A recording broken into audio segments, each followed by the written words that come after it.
Hello mga katropa, ang tatalakayin natin ngayon paano maging masaya kahit nag-iisa ka.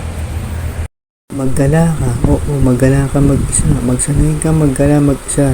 Alam naman natin mahirap yan, pero malasanay ka. Huwag mong iisipin nakakaya mag-isa dahil normal yan.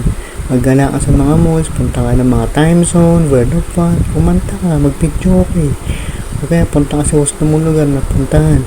Gawa ka ng way para maging masaya ka. Huwag mong ikumpara ang sarili mo sa iba.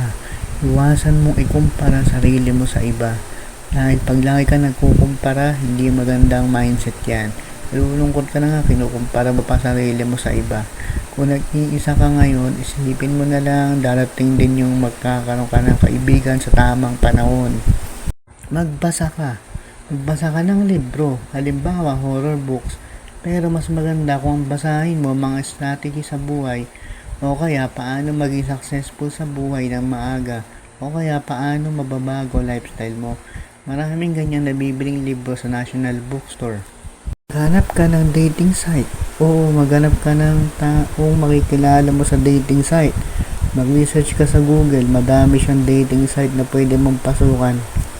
Magparami ka ng skills. Oo, magparami ka ng skills mo. Kasi ang skills mo, pwedeng pagkakitaan as extra income. At syempre, libangan mo din yan. Kaya mo ba nun, habang nag-iisa ka, kumikita ka ng pera, at pag may mga skills ka, pwede ka makakilala ng mga tao. At pwede ka nilang kilalanin pag na-attract sila sa skills na pinapakita mo at ginagawa mo para sa kanila. Gym ka. Oo, mag-gym ka habang nag-iisa ka. Kasi pag nag-gym ka, gumaganda ang katawan mo. Nagiging healthy lifestyle ka.